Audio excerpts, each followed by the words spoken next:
ایک ایسا سوئچ جسے جب چاہیں آن کر دیں اور پوری قوم کو خوف کا کرنٹ لگا دیں۔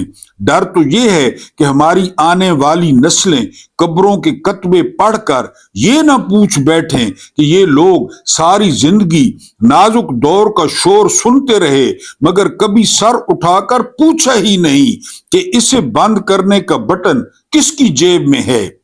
ہوش کے ناخن لیں کیونکہ یہ نازک دور گزرے نہ گزرے اس کے انتظار میں عوام غربت اور بھوک کے ہاتھوں ضرور گزر جائے گی۔ کبھی دیکھا کسی جرنیل پر نازک دور؟ ایوب پہ تو نہیں آیا، یحییٰ پہ تو نہیں آیا، ضیاء پہ نہیں آیا، مشرف پہ نہیں آیا، باجوہ پہ نہیں آیا، ندیم انجم پہ نہیں آیا، فیض حمید پہ نہیں آیا، جنرل عاصم پہ نہیں آیا، جنرل عاصم ملک پہ نہیں آیا۔ یہ نازک دور کیڑے مکوڑوں کے لیے ہے، یہ عوام کے لیے ہے، اور یہاں جو بکنے والی سب سے بڑی اور سب سے زیادہ چیز ہے وہ خوف ہے، وہ ڈر ہے۔ اب دیکھیں نا یہ نظام 3 سال سے کس بیس پہ چل رہا ہے؟ خوف کے بیس پہ، ڈر کے بیس پہ۔ باہر نہ نکلیں، سوال نہ کریں، حساب نہ مانگیں۔ یہاں پہ خوف، مولوی آپ کا خوف بیچتا ہے، آپ کا جرنیل خوف بیچتا ہے، آپ کا سسٹم خوف بیچتا ہے۔ ان پہ کبھی نازک دور نہیں آیا۔ یا کبھی کوئی دیکھا ہو کہ جرنیل غریب ہو گیا ہے، یا کوئی جرنیل جو ہے نا وہ مزدوری کر رہا ہے، اس کی ساری جمع پونجی جو ہے نا وہ ختم ہو گئی ہے۔ یہ ہتھیار ہے، یہ ہتھ کنڈا ہے کہ پاکستان جو ہے وہ نازک دور سے گزر رہا ہے۔ ایک اور ہتھ کنڈا ہے، قوم کو قربانی دینی ہوگی کیونکہ یہ حرام ہے، یہ حرام کے پلے ہیں، ان کی قربانی جو ہے نا وہ نہیں ہوتی۔ ملک جس قانون کے تحت چلایا جا رہا ہے، جسے عاصم لا کہتے ہیں، اس نظام یا اس قانون کی تحت ایک کریانے والی دکان نہیں چل سکتی، اس ظلم پر ایک ہوٹل نہیں چل سکتا۔ اور یہ ملک چلانے کی جو ہے وہ کوشش کر رہے ہیں۔ کچھ آپ کے سامنے تازہ خبریں بھی رکھنی ہیں۔ ذرا پہلی خبر سنیں نازک دور کی۔ چین سے 4.5 ارب ڈالرز قرض کی بات ہوئی ہے، سائن ہو گئے ہیں، اور اسلامی ترقیاتی بینک سے 60 کروڑ 35 لاکھ ڈالرز کی بات ہوئی ہے ادھار کی۔ یہ کل پرسوں شادی دیکھ لیں، اس کی ڈرون فوٹیج دیکھ لیں تو یہ ابھی شادیاں ہونی نہیں ہیں، آصفہ کی نہیں ہونی، مریم کی میرا خیال ہے 2 بیٹیاں اور بیٹھی ہیں، ان کی نہیں ہونی۔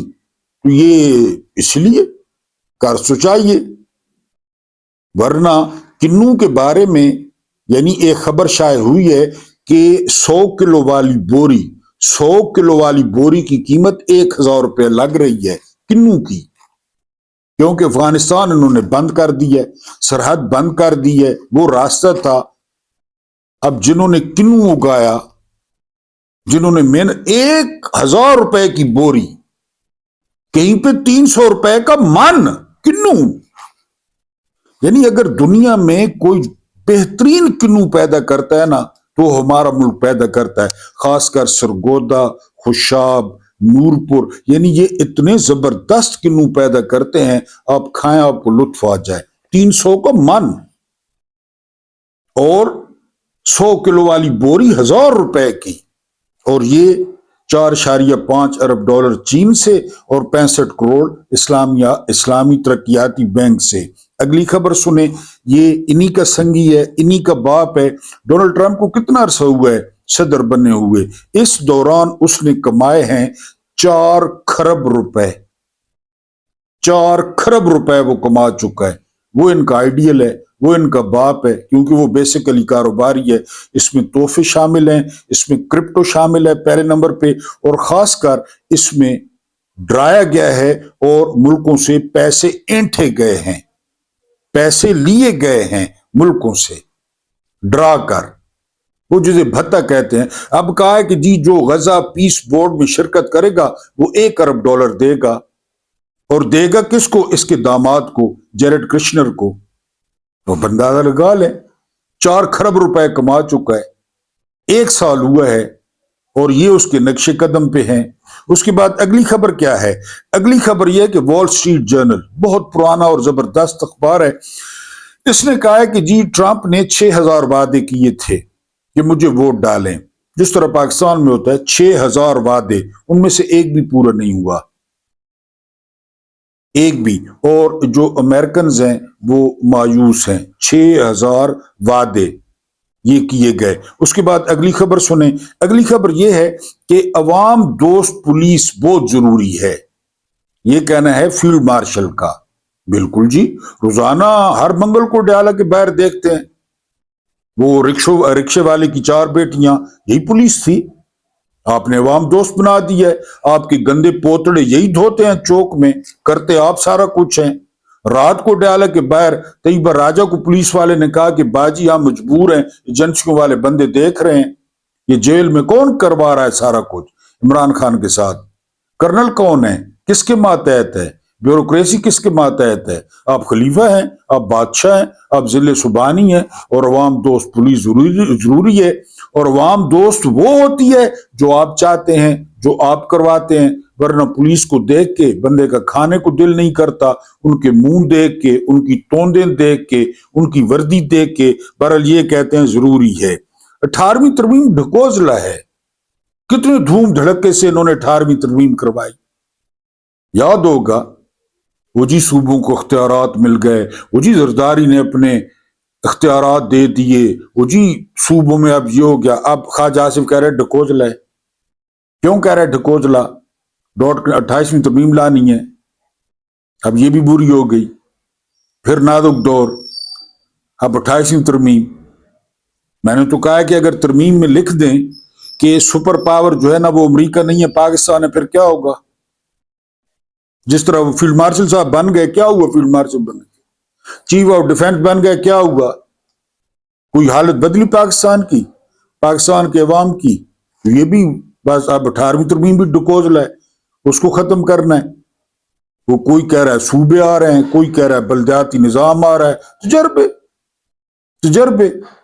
اس کے بعد اگلی خبر ہے ڈاکٹر امجد علی، یہ واقعہ سنیں، یہ کہتے ہیں کہ میں جنوری 2024 میں پی ٹی آئی میں شامل ہوا، الیکشن لڑا، جیت گیا، اور کس کیس میں مطلوب ہیں؟ 9 مئی کے۔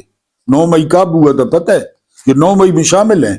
کہتے ہیں میں پی ٹی آئی میں جنوری 2024 الیکشن سے 1 مہینہ پہلے میں پی ٹی آئی میں شامل ہوا، اس پہ 9 مئی کا کیس ہے، نازک دور۔ اگلی خبر سنیں، اگلی خبر جو ہے نا وہ شیلا رضا کہتی ہیں کہ جب آگ لگتی ہے تو نقصان ہوتا ہے، یہ تو ہوتا ہے، لیکن دعا ہے رب ذوالجلال والاکرام سے، مالک یوم الدین سے، کہ بلاول ہاؤس میں لگے، جی ایچ کیو میں لگے، شیلا رضا کے گھر لگے، جاتی عمرہ میں لگے، جہاں لگے، لطف آ جائے، کوئی چیز نہ بچے، لطف آ جائے۔ پھر ہم بھی کہیں گے آگ لگتی ہے تو نقصان ہوتا ہے، یہ وہی ہے نا، کیک کیوں نہیں کھاتے؟ روٹی نہیں ہے تو کیک کیوں نہیں کھاتے؟ یہ وہی ہے، نازک دور، عاصم لا۔ ٹھیک ہے جی، آگے چلتے ہیں۔ وکٹر گو، یہ اسٹیبلشمنٹ کے نمائندے ہیں چین کے، بڑے طاقتور آدمی ہیں، بلکہ کہا جاتا ہے کہ یہ جو صدر ہیں شی جن پنگ، ان سے بھی زیادہ طاقتور ہیں۔ ان کو کہا گیا کہ آپ امریکہ کو ٹکر دے رہے ہیں تو وہ آپ کی تجارت بند کر دے گا۔ وکٹر گو نے کہا بھاڑ میں جائے، اور آگے پتہ ہے کیا کہا؟ انہوں نے کہا کہ ہم 5000 سال سے ہیں، 5000 سال، چین، ہم 5000 سال سے ہیں، امریکہ کی ٹوٹل عمر 249 ایئرز ہے، 249 سال، ہم 5000 سال سے ہیں، جو کرنا ہے امریکہ نے کر لے، وکٹر گو نے کہا ہے۔ وکٹر گو نے مزید کہا ہے کہ پہلا فائر نہیں کریں گے، پہلا فائر، لیکن جب ہو گیا تو پھر دوسرے فائر کی گنجائش نہیں ہوگی، موقع نہیں دیں گے، یہ وکٹر گو نے کہا ہے امریکہ کو، اور اسی طرح ملنا چاہیے، بالکل یہی علاج ہے، اور کوئی علاج ہی نہیں ہے۔ اس کے بعد جو اگلی خبر ہے وہ خبر یہ کہ مسٹر ٹیرف نے، وہ لانتی بڈھا کھوسٹ ڈونلڈ ٹرمپ، اس نے ایمینوئل میکرون کو کہا ہے، کیونکہ جو فرانس ہے نا وہ سب سے زیادہ امریکیوں کو شراب دیتا ہے، شیمپن اور شراب، جسے امریکی پی کے تو جھوم برابر جھوم گاتے ہیں۔ تو اس نے کہا ہے کہ شراب اور شیمپن پہ 200% ٹیرف لگے گا، 200%۔ میرا خیال ہے کہ امریکہ کو انجام سے دوچار کرنے میں جلدی ہے ڈونلڈ ٹرمپ کو، کہ امریکہ بھی اپنے جلدی انجام کو پہنچے، کیونکہ جو یورپ ہے اس کی صف بندی ہو رہی ہے، اور یورپ نے کہا ہے، کینیڈا کے وزیر اعظم نے چین کا دورہ کیا ہسٹری میں پہلی دفعہ۔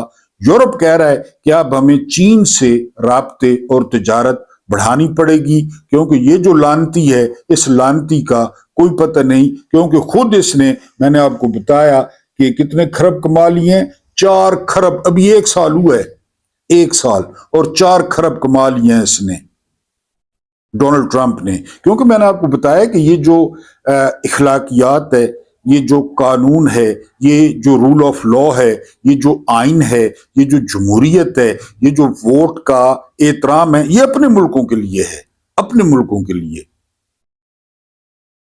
آپ کہتے ہیں جی دبئی میں بڑا قانون ہے، پاکستانیوں کو $100 ارب دبایا ہوا ہے دبئی نے، دبئی والوں کو پتہ ہے چوری کا ہے، پتہ ہے دبئی والوں کو، لیکن رکھا ہوا ہے۔ انگلینڈ کو پتہ ہے شریف خاندان نے کتنا مال رکھا ہوا ہے، سارا چوری کا ہے، ایون فیلڈ اور مے فیئر، لیکن رکھا ہوا ہے۔ امریکہ میں بھی اسی طرح ہے۔ ابھی جرنیل لابنگ کروا رہے ہیں، امریکہ کو پتہ ہے لوگوں کے منہ سے روٹی نکال کے ملینز کی لابنگ کروا رہے ہیں کہ ہمارے ساتھ لنچ کرو، کس مائی ایس، ہمیں اپنی پونچھ چومنے دو، وہاں سے تھوڑی خوشبو بھی سونگنے دو۔ ملینز، یہ حسین حقانی کہہ رہا ہے، پاکستانیوں کے پیسے لابنگ پہ لگ رہے ہیں۔ پتہ ہے امریکہ کو کہ پاکستانیوں کا کیا حشر ہے، کیا حال ہے، 46% خط غربت سے نیچے چلے گئے ہیں، پتہ ہے امریکہ کو۔ لیکن یہ سارا کچھ اپنے ملک کے لیے ہوتا ہے، اپنے ملک کے لیے، اوروں کے لیے نہیں ہوتا۔ اوروں کے لیے صرف طاقت ہے، جس کی لاٹھی اس کی بھینس۔ بہرحال یہ کچھ خبریں تھیں، کچھ عاصم لا تھا کہ پاکستان عاصم لا کے تحت نہیں چل سکتا، ان کو بتا دیا گیا ہے، ان کو بتایا بھی جا رہا ہے، اور ان کے پاس تقریباً جو ہے وہ 100 دن ہیں وہ فیصلہ کریں۔ اس کی 2 صورتیں ہو سکتی ہیں کہ وہ ادارہ چھوڑ دیں، وہ ادارے پہ بوجھ بنتے جا رہے ہیں، اور دوسری صورت یہ ہے کہ عمران خان کو باہر نکال کے سارا کچھ عمران کے حوالے کر دیں۔ آج ہے 1 شعبان، اگر جو ہے نا وہ جو شخصیتات پیدا ہوئی نا، حضرت زینب سلام اللہ علیہ، آج ان کی پیدائش کا دن ہے مدینہ میں، اگر یہ خاتون نہ ہوتی نا تو کربلا کا جو نازک موڑ تھا، نازک دور تھا، وہ پی جاتے اموی، وہ پی جاتے۔ لیکن یہ خاتون جب یزید کے دربار میں گئی ہیں تو وہاں پہ جب یہ بولی ہے نا، تو وہاں پہ ایک نابینا شخص بیٹھے تھے، جو یہ بولی ہیں وہ نابینا شخص کہتا ہے کہ علی زندہ ہو گیا ہے، تو کسی نے بتایا کہ علی نہیں ہے، ان کی بیٹی ہے، اور انہوں نے اس فسائیت، اس ظلم اور اس جبر کے بخیے ادھیڑ دیے یزید کے دربار میں۔ مزاحمت اور انکار کی علامت، ایک خاتون جن کا نام حضرت زینب سلام اللہ علیہ تھا، آج ان کا یوم پیدائش ہے 1 شعبان کو۔ وہ حسین، حسن اور عباس علمدار کی بہن تھی، اور وہ زبانی کلامی بہن نہیں تھی، انہوں نے ثابت کیا کہ وہ ان کی بہن تھی، انہوں نے ثابت کیا کہ وہ علی علیہ السلام کی بیٹی تھی، انہوں نے ثابت کیا کہ وہ خاتون جنت حضرت فاطمہ الزہرا کی جو ہے نا وہ بیٹی تھی، انہوں نے ثابت کیا، اور انہوں نے پورا ظلم، پورا واقعہ چاک کر کے رکھ دیا، اور زلزلہ آ گیا اسلامی دنیا میں جب اسلامی دنیا کو پتہ چلا۔ میں نے آپ کو پہلے بھی بتایا، مولانا اسحاق صاحب بڑی خوبصورت تشریح کرتے ہیں کہ جو مولا علی تھے نا، مولا علی یہ صالح علیہ السلام کی اونٹنی کی طرح تھے، آخری چٹان تھا، وہ آخری چٹان تھی۔ مولا علی کا جو سٹائل تھا نا، وہ رسالت مآب صلی اللہ علیہ وآلہ وسلم والا تھا۔ پھٹے کپڑے، ٹوٹے جوتے، بیت المال کو صاف کر کے لیٹنا، ان کا وہ سٹائل تھا۔ امیر شام کا سٹائل یہ عاصم لا تھا، عاصم لا۔ Everything is fair in love and war, محبت اور جنگ میں سب جائز ہے، مارو، دشمنوں کو الٹا لٹکا دو۔ اتنا تنگ ہوئے مولا علی علیہ السلام، اتنا تنگ ہوئے، وہ آخری دنوں میں کہتے تھے جس نے میرے سر پہ تلوار مارنی ہے وہ کم بخت آ کیوں نہیں رہا، اب آئے اور قصہ تمام کرے، اتنے تنگ تھے۔ امیر شام نے جینا حرام کر دیا، مولا علی کا جینا حرام کر دیا، باندھ کے رکھ دیا ان کو۔ وہ صالح علیہ السلام کی اونٹنی تھے، ان کا مارنا تھا، ان کو شہید کرنا تھا، بس پھر یہ آپ دیکھ لیں، یہ وہاں سے سسٹم شروع ہوا۔ اس کی وجہ کیا تھی؟ اس کی وجہ یہ تھی کہ پہلے خلیفہ راشد کے بعد نا حضرت عمر ہے، حضرت عمر کے دور میں فتوحات ہوئی، یہ عروج پہ پہنچ گئی عثمان ابن عفان کے دور میں، رضوان اللہ تعالی اجمعین، ان کے دور میں مال، پیسہ، آرام، قالین، لڈرن بڈرن سارا کچھ آ گیا۔ اب مولا نہیں چاہتے تھے خلافت، اب نہیں چاہتے تھے۔ جب عثمان ابن عفان شہید ہوئے تو وہ نہیں چاہتے تھے خلافت کے، بس اب کیونکہ وہ دیکھ رہے تھے کہ کیا ہو رہا ہے، لیکن بہرحال انہوں نے سنبھال لی۔ اور پھر ان کے ساتھ جو ہوا، جس طرح عاد اور سمود والوں نے قتل کیا تھا نا صالح علیہ السلام کی اونٹنی کو، پھر نتیجہ بھگتا قسم پیدا کرنے والے کی، جامع مسجد کوفہ میں جو تلوار چلی، جو سر پہ لگی، یہ عاصم لا آیا، یہ نواز شریف آیا، یہ زرداری خاندان آیا، یہ اموی آئے۔ وہ جو خون کے قطرے گرے نا، خون کے قطرے، یہ سارے لوگ پیدا ہوئے، سارے لوگ۔ جو لوگوں کا استحصال کر رہا ہے، وہ جامع مسجد کوفہ میں چلنے والی تلوار کے بعد آپ پورا خطبہ سنیں مولانا اسحاق کا، اس پہ آپ کی طبیعت خود، میں تو کچھ بھی نہیں ہوں، وہ تو پھر آپ کو پتہ ہے بہت بڑی چیز تھے مولانا اسحاق، وہ آپ کو بتائیں گے کہ مولا علی کیا تھے، وہ آپ کو بتائیں گے کہ زینب سلام اللہ علیہ کیا تھی، کون تھی، اور کس طرح پردہ چاک کیا۔ آج ان کی پیدائش کا دن ہے، مبارک دن ہے، اس کو مزاحمت کے طور پہ یاد رکھیں، اس کو انکار کے طور پہ یاد رکھیں۔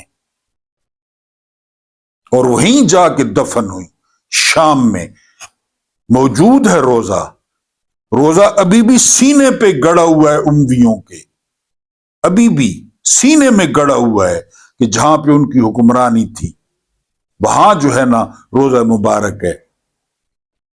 اور ہم نے جامع مسجد کوفہ میں فیصلہ کیا کہ ہمیں عاصم لا منظور ہے، عاصم لا جس میں ہر چیز جائز ہے، ہر چیز، جس میں چوروں کو اپنے ہاتھوں سے کرسیوں پہ بٹھانا، چوروں کی شادیوں میں جانا، چوروں سے رشتہ داریاں گانٹنا، بغیرتوں کے ساتھ تعلقات رکھنا، جنہوں نے قوم کا خون چوس لیا، یہ جامع مسجد کوفہ سے شروع ہوا تھا۔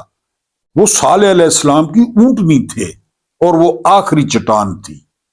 اس کے بعد امیر شام سے لے کر آج تک ایک ہی طریقہ ہے جو چل رہا ہے۔ عمران خان کو دیکھ لیں، اللہ پاک آپ کو آسانی عطا فرمائے، آسانیاں بانٹنے کی توفیق عطا فرمائے۔ میرا رب کریم آپ کے اور میرے مرحومین کی مغفرت فرمائے، ان کے ساتھ عدل کا نہیں رحم کا اور احسان کا معاملہ فرمائے۔ مجھے برداشت کرنے کا بہت بہت شکریہ۔